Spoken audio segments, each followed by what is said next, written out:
Good afternoon. The midday news. I am Mariam Ahmed. House of Representatives Speaker Tajuddin Abbas has said the creation of regional development commissions for the country's 6 geopolitical zones is meant to ensure that every region feels a genuine sense of belonging in the Nigerian project. The speaker, who was represented by the Deputy Speaker Benjamin Kalu, spoke during the inauguration of the House Committees on South-South Development Commission, Southwest Development Commission, and North Central Development Commission. Honorable Abbas explained that the commissions were crucial to bridging the gap between local realities and national policy, adding that the House stands ready to provide full backing to all regional development commissions across the 6 geopolitical zones, and the commissions is not created for decoration, and they are expected to function as active bridges between local realities and national policy. According to him, the inauguration signals the beginning of serious work that must translate into practical gains, as the committees are expected to maintain strong oversight, propose responsive legislation, and hold the implementing agencies accountable for results. He added that the step is part of a national effort to build a Nigeria that works for all, where every region must feel a genuine sense of belonging in the Nigerian project, assuring that the House will continue to insist on fairness, regional inclusion, and sustained engagement with those at the grassroots.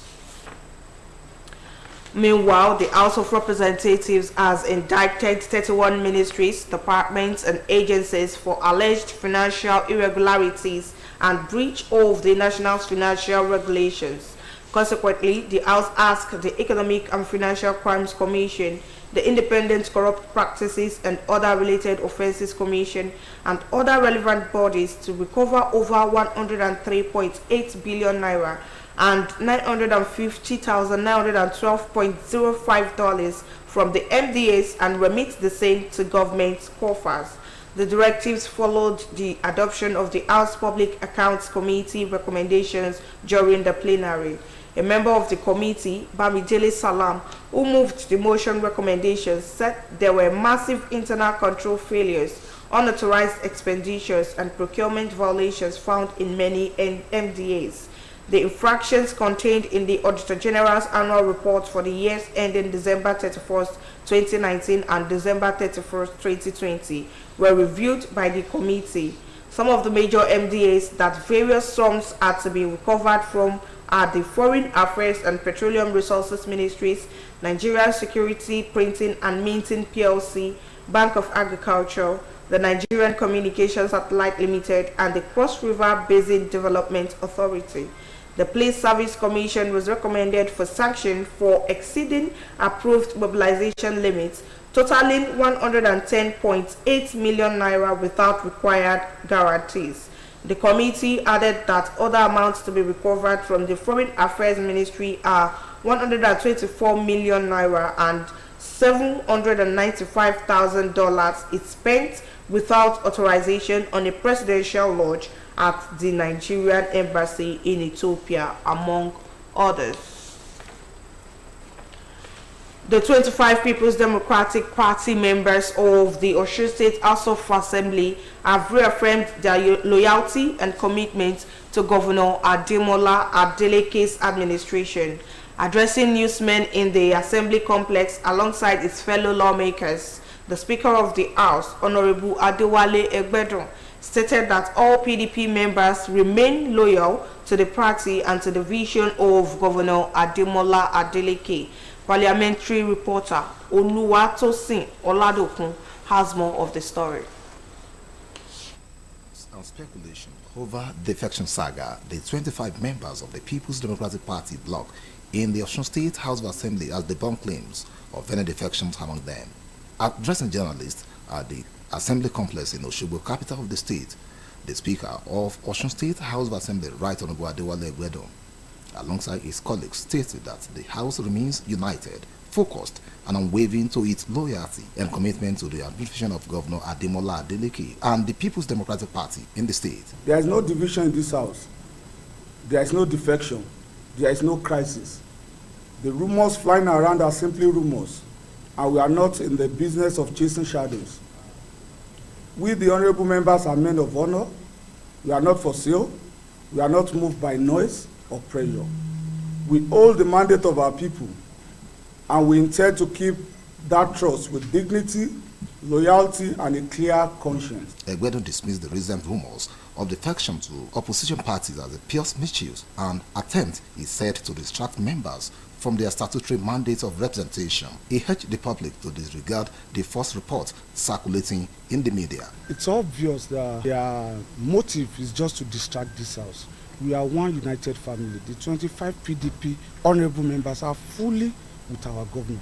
We are strongly committed to the agenda of Mr. Governor. And I want to use this opportunity to tell the general public that we are loyal to the governor and we are loyal to our party, PDP. In their separate remarks, lawmakers from the Ife-Ejesa zone and Osun Western Editorial districts, Honorables Adeyemi Adewumi, Obokun State Constituency, Honorable Olumide Fatunmise, Ife State Constituency, Honorable Abiola Wahid, Iriwole Shokan State Constituency, and Honorable Rabi Atanda, Iwo State Constituency, jointly stated that the opposition in the state had missed the targets. I'm from Obokun State Constituency, that's Obokun Riade Federal Constituency, and I remain in PDP. I remain committed to the governor, the leader of our party, People's Democratic Party, under the leadership of OSBC. We, the lawmakers from Ife Federal Constituency, remain with Senator Adeleke.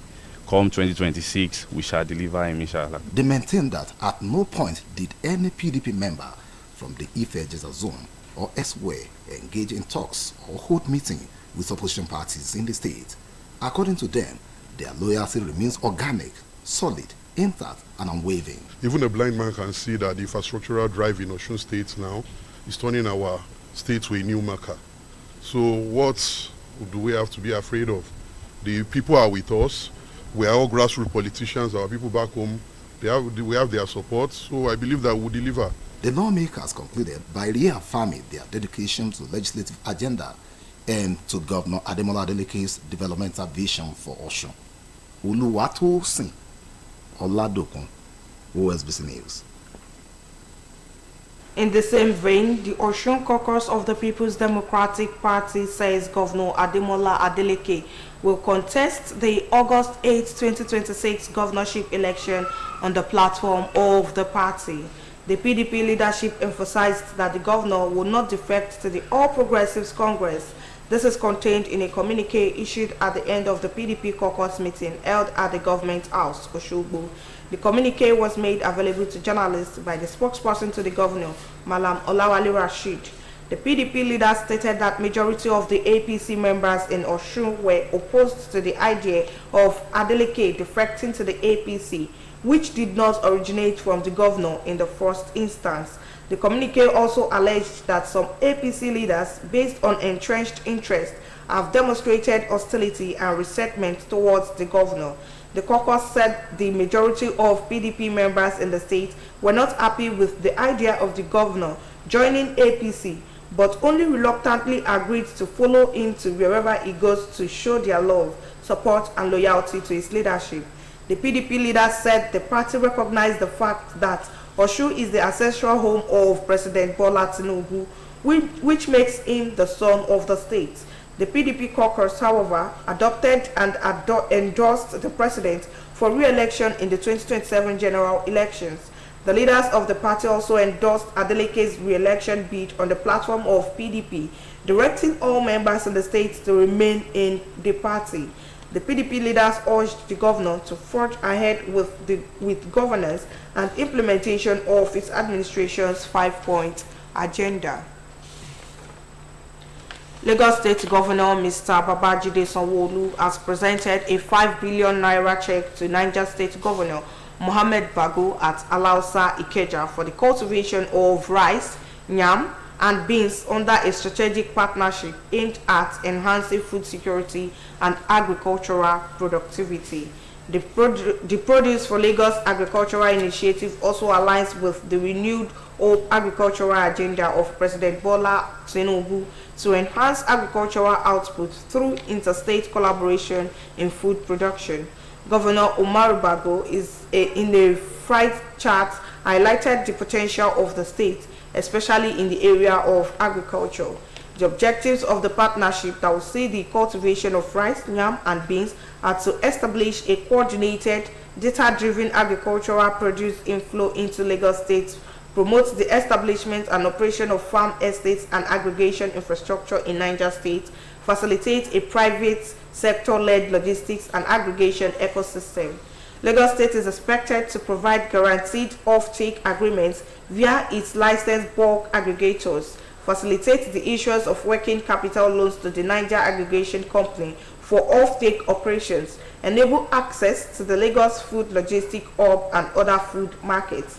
Niger State, on the other hand, is to allocate land for the development of farm estates targeting key commodities demanded in Lagos, facilitate the registration and setup of the Niger Aggregation Company in alignment with program standards, provide supporting infrastructure like access road and utilities to farm and aggregation locations, and develop regulations to facilitate seamless interstate food logistics and private sector operations. And now from sports, the Super Falcons of Nigeria have arrived in Rabat for their 2024 Women's African Cup of Nations final clash with host Atlas Lionesses of Morocco. The players and their officials arrived Rabat following the semi-final victory over the Bayana of South Africa. They defeated Desiree Ellis' side 2-1 at the Labi Zauli Stadium, Casablanca, to earn a place in the final. The Super Falcons are scheduled to train later today at the Foot Academy, Rabat. The first 15 minutes of the training session will be open to the media. Justin Madugu's side will have a closed-door session at the same venue tomorrow.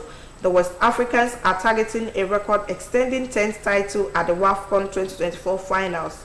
Morocco, who are looking to win their first ever WAFCON title, defeated Black Queens of Ghana 4-2 on penalties in the semi-final. The game ended 1-1 after 120 minutes. The final will hold at the Olympic Stadium, Rabat, on Saturday. And now, from the foreign scene, the United Nations Secretary General Antonio Guterres has said that by 2040, Africa would generate 10 times more electricity than it needs entirely from renewables. He made the remarks during the launch of a report with the support of UN agencies and partners, the International Energy Agency, the IMF, IRENA, the OECD, and the World Bank. According to the UN boss, the report titled "Seizing the Moment of Opportunity, Supercharging the New Energy Era of Renewables, Efficiency and Electrification," outlines a compelling and evidence-backed case for why a just transition away from fossil fuels to renewable energy is inevitable and the vast benefits it will bring for people and economies. It said that the report shows how far people have come in the decade since the Paris Agreement sparked a clean energy resolution, highlighting the vast benefits and actions needed to accelerate a just transition globally. He also noted that despite Africa's rich potential for renewable energy, the continent lacks the requisite investments, saying Africa is home to 60% of the world's best solar resources, but it received just 2% of global clean energy investments last year. That ends the midday news on OSBC TV. Join us at 3 for the States News. Thanks for watching. Good afternoon.